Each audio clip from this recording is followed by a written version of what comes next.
All right, so Marvel has thrown a ton of puzzle pieces at us for the next big Avengers movie, Doomsday. The catch? They're all completely out of order. So today, right here, we're going to put those pieces together and figure out the secret story that's been hiding in plain sight this whole time. You know, Marvel's been dropping these clues for a while. And yeah, on the surface, it all just looks like chaos. But there's this really compelling theory from Screen Crush that suggests all those scattered puzzle pieces, they're finally starting to click into place. So what is the secret story of Avengers Doomsday? Let's get right into it. We're going to take all that official footage, all those post-credit scenes, and actually piece them together. The goal? To try and reconstruct what looks like it could be the entire first act of the movie. Okay, let's start with the Doomsday puzzle itself. First things first, you gotta understand the challenge we're up against here. Marvel has essentially handed us a movie's worth of scenes, but they've just completely shuffled the deck. And yeah, that's the key thing here. We're talking about 4 different teaser trailers and a bunch of post-credit scenes. And it's all confirmed to be actual footage from the film. This isn't just some clever marketing. These scenes are all over the place, jumping between different characters, different timelines, even whole other universes. It's confusing on purpose for sure, but trust me, there's a logic hidden in there. All right, section 2, assembling the clues. So let's just lay all the evidence out on the table, right? Because when you see it all in one place, that's when the connections really start to pop. Okay, so here are the key pieces of evidence. We've got clues from all over the MCU. From post-credit scenes, you've got Monica Rambeau ending up in the X-Mansion, Dr. Doom finally making his official debut, and this whole weird situation with 2 rival Avengers teams. And then, on top of that, you've got these very specific character teasers, and they all focus on children. We're talking about Steve Rogers' son, Thor's daughter Love, and the X-Men's Rachel Summers. I know, it's a lot to keep track of, but there is a pattern. And this is where it gets really interesting. When you stop looking at all these things as separate random events, and instead start looking for a common thread, a very specific and frankly pretty disturbing pattern starts to show up. So, what's the common thread? It's all about children who shouldn't exist. This theory from Screen Crush suggests that Dr. Doom isn't just your typical bad guy trying to take over the world. No, he has a very, very specific goal. He is hunting down these incredibly powerful children across the multiverse, kids who, for cosmic reasons, aren't even supposed to be alive.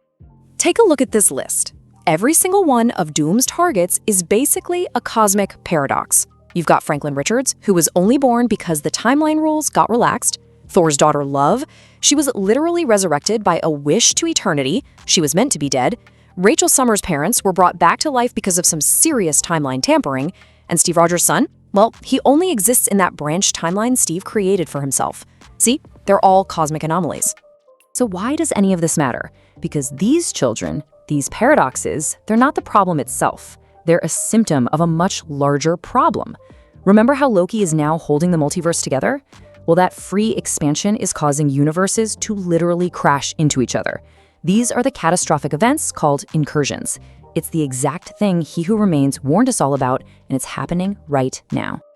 All right, so how does this all come together? Let's get into the first act theory. We're going to look at a proposed timeline that takes all those jumbled scenes and actually puts them into an order that makes sense. A coherent story for the movie's first act. So the story seems to kick off on Earth with this really fascinating dynamic. A tale of 2 Avengers teams. You've got the government-sanctioned squad, let's call them the New Avengers, led by Yelena and Bucky. And then you have Sam Wilson's independent team. We already know from a post-credit scene that they're in some kind of legal battle over the name Avengers.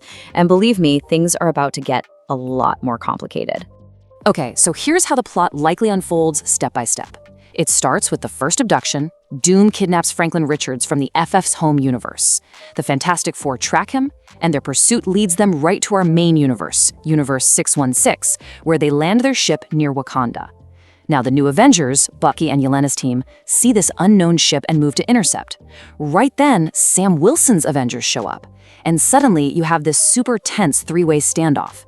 It's in all that chaos that Reed Richards and Shuri put their heads together and figure out Doom's real plan, which forces all these rival heroes into a very shaky alliance to split up and try to stop him. And this is how some of the other heroes get pulled into the mess. One of these new teams that forms is led by Thor, and they follow a signal coming from Shang-Chi's 10 rings. Thor sees it and immediately recognizes the energy signature. He thinks it's a distress call from his brother, Loki, the guy who is literally sitting at the center of the multiverse. At the same time, another team, this one led by Reed Richards, jumps over to the X-Men universe. They're trying to get ahead of Doom to stop his next kidnapping, but they're too late. When they arrive, all they find is destruction. Doom has already come and gone, and he's taken Rachel Summers, the daughter of Cyclops and Jean Grey. And that is the moment it all clicks. The heroes realize Doom isn't just a threat to one universe. He's systematically hopping across realities, stealing these powerful individuals. And that's when they figure out his next target, Steve Rogers' son, who exists back in a branched timeline from their own past. So, this brings us to Doom's ultimate endgame. And really, it leads us to the biggest, most important question of all. The question that's probably going to define the entire conflict of this movie: what is Dr. Doom really trying to do? So what's the deal here? Is Dr. Doom just a simple, power-hungry villain collecting powerful beings for his own ends? Or, and this is the really interesting part, does he see himself as some kind of twisted savior? Is he trying to fix the multiverse by erasing these cosmic paradoxes? Is he pruning these children who shouldn't exist in a messed-up attempt to stop the incursions and save all of reality from total collapse? Now that is the question we're left with.